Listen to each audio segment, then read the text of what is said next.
Hello, I'm Wanda Deifelt, and I'm going to talk about blaming the victim when systemic injustice ceases to be a culprit.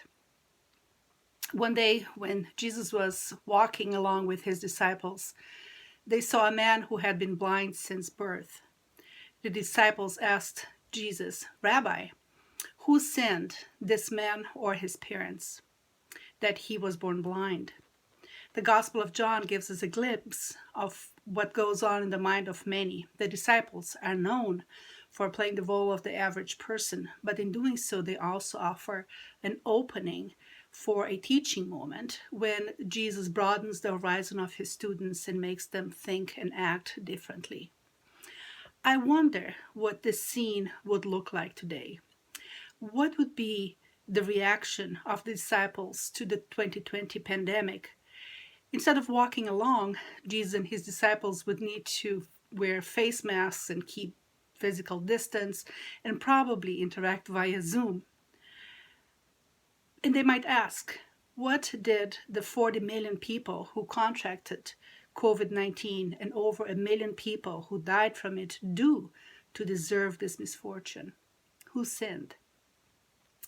This analogy might seem frivolous or even outrageous. Who would think of blaming anybody struggling to breathe, wired to a respirator, or in complete isolation? It would be simpler to dismiss the comparison altogether, but ironically, this is not far from our reality. The way political authorities and public spokespersons have treated the pandemic, urging businesses to stay open and compelling children to go back to school while seeing millions of people who get sick and die as casualties, is exactly what blaming the victim looks like. This is evidenced in the following CNN interview that I quote.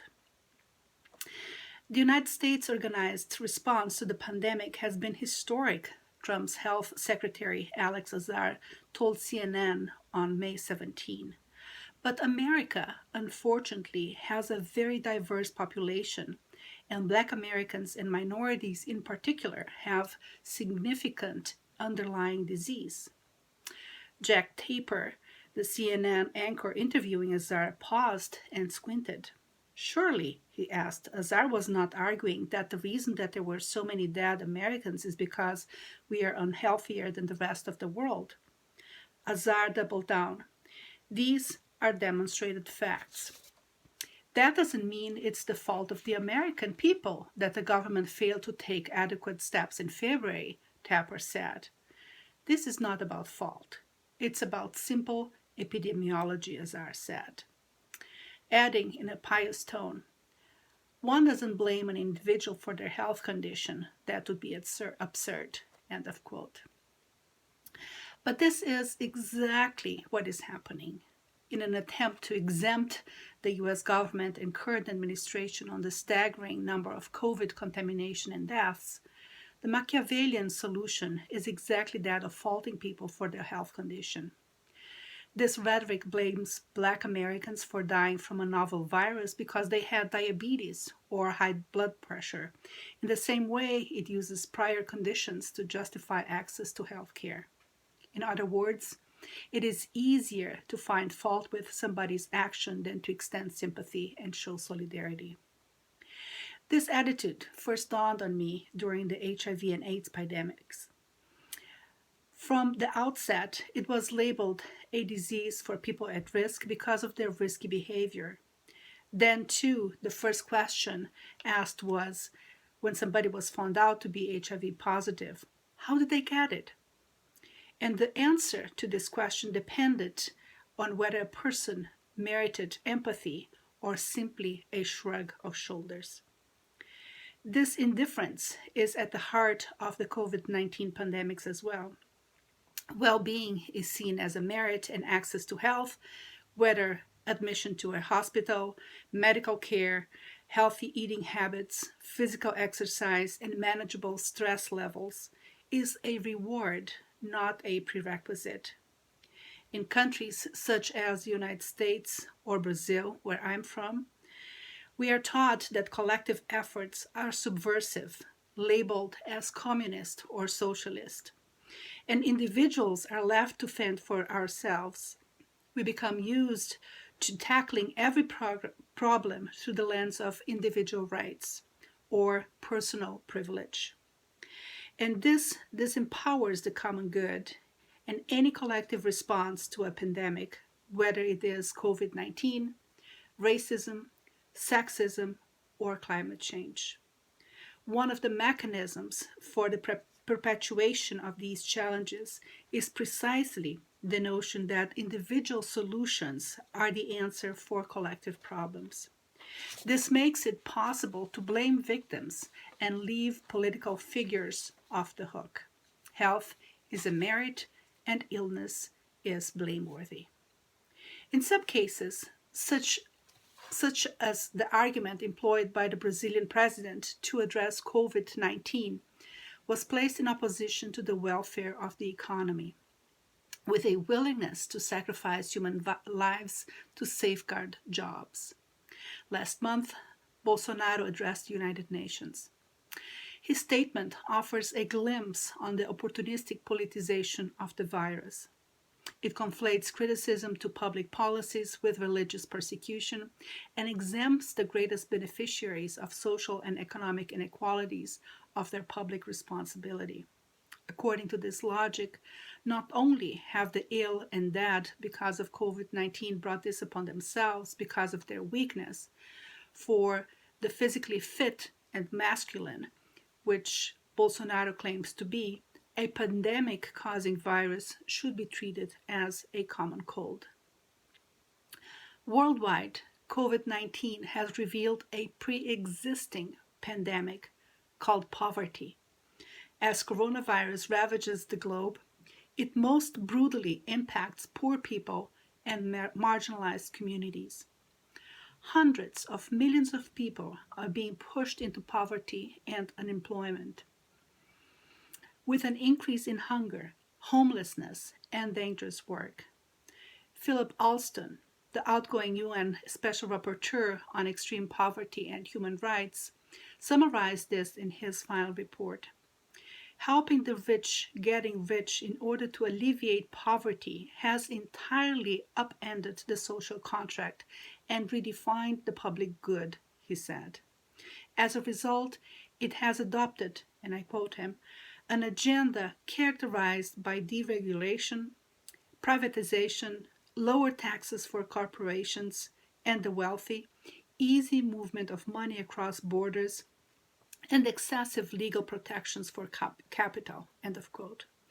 The result is that it enriches the wealthy while removing social welfare programs.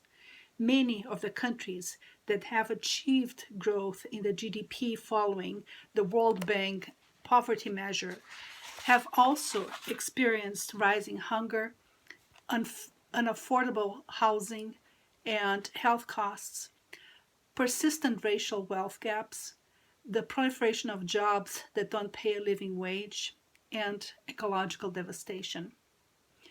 COVID-19 has also laid bare the gender gap. While job losses due to the virus has affected everybody, it has hurt women in a disproportionate manner.